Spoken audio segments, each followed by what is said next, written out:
The one thing that separates a hobbyist from a pro is the gear. I hate to break it to you, but nobody is going to pay you to shoot their wedding with your 18 to 55 kit lens.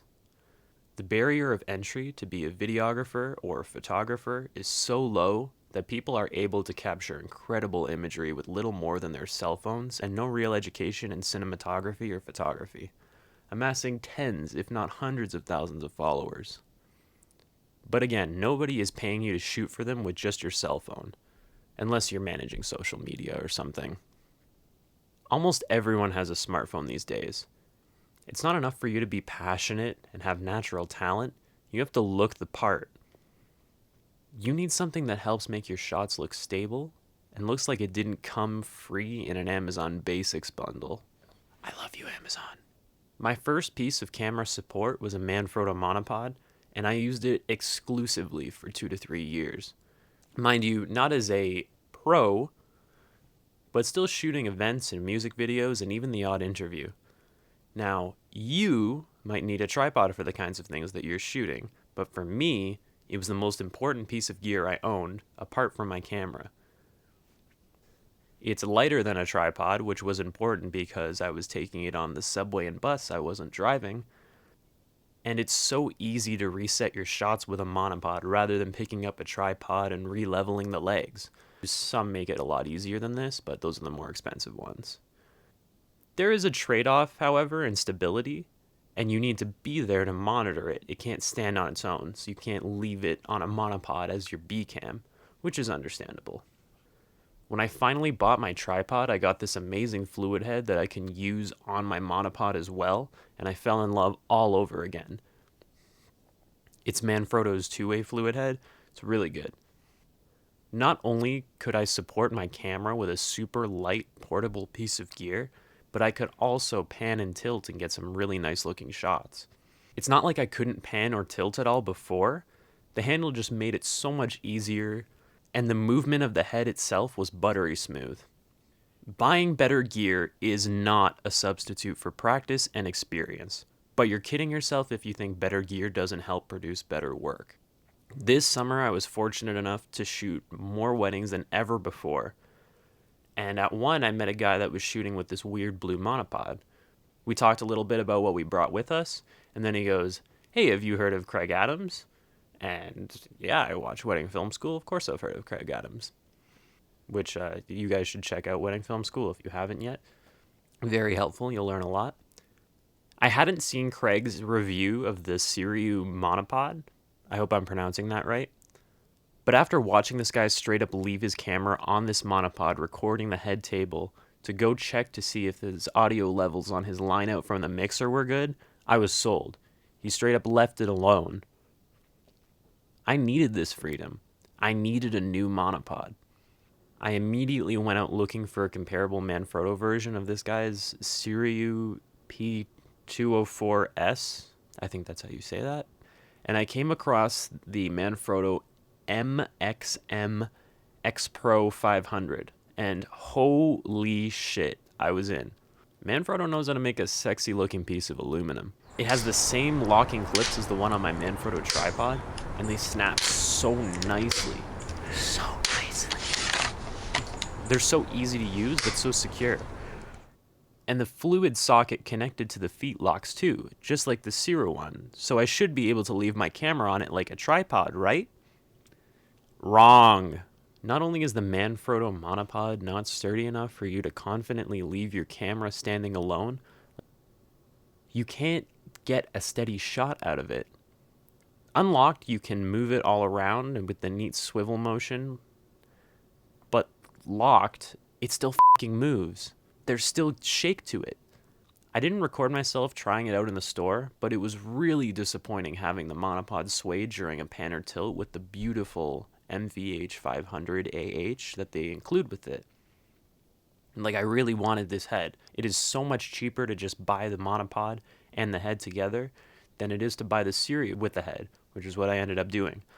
I just wanted to buy the X Pro Manfrotto monopod because it came with the head, and it's so much sexier than the Sirui.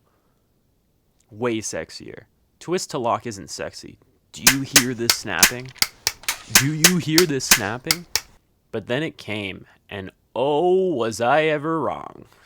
It's built so solidly and feels so good to use. Look at this panning.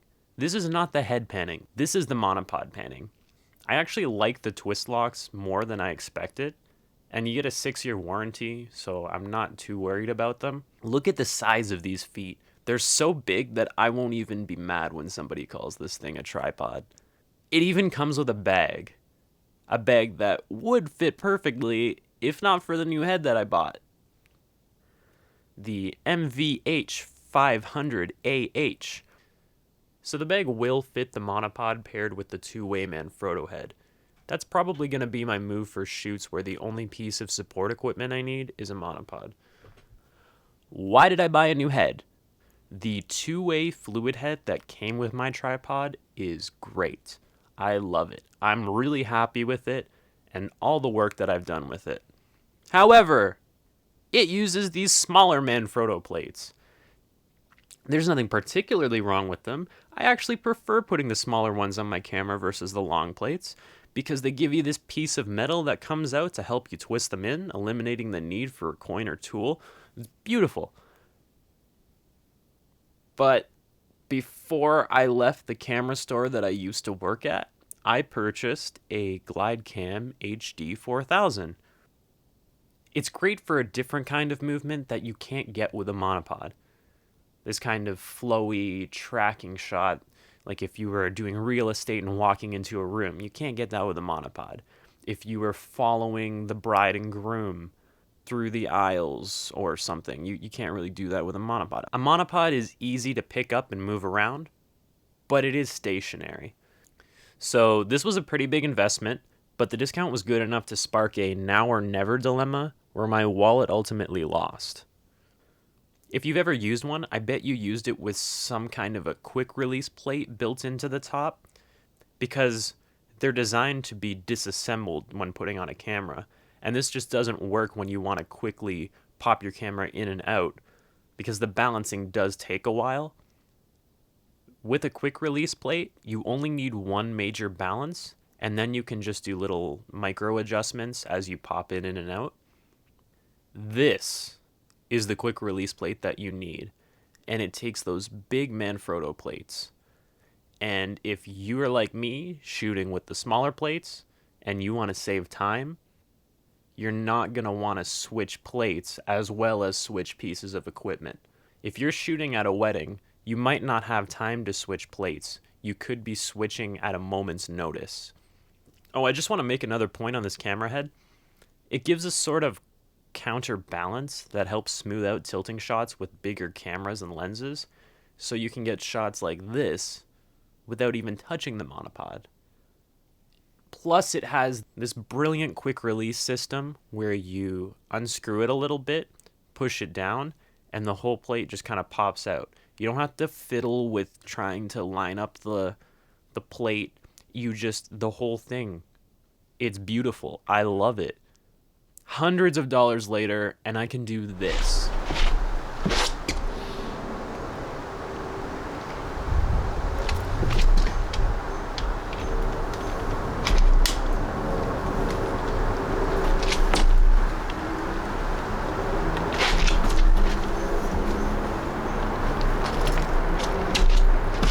Do you see this shit? Look again.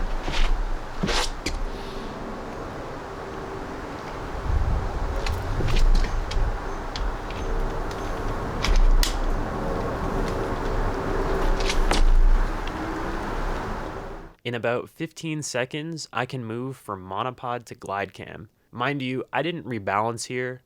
I also use a slider for a lot of shoots, and the smooth tilt of the MVM500 AH is a nice addition for an even more dynamic shot. The slider is for a different kind of movement, such as peeking around a corner or to reveal something. I'm probably going to end up selling my old Manfrotto monopod, but I'll definitely keep the tripod legs for use with my slider. That's one thing this monopod can't replace.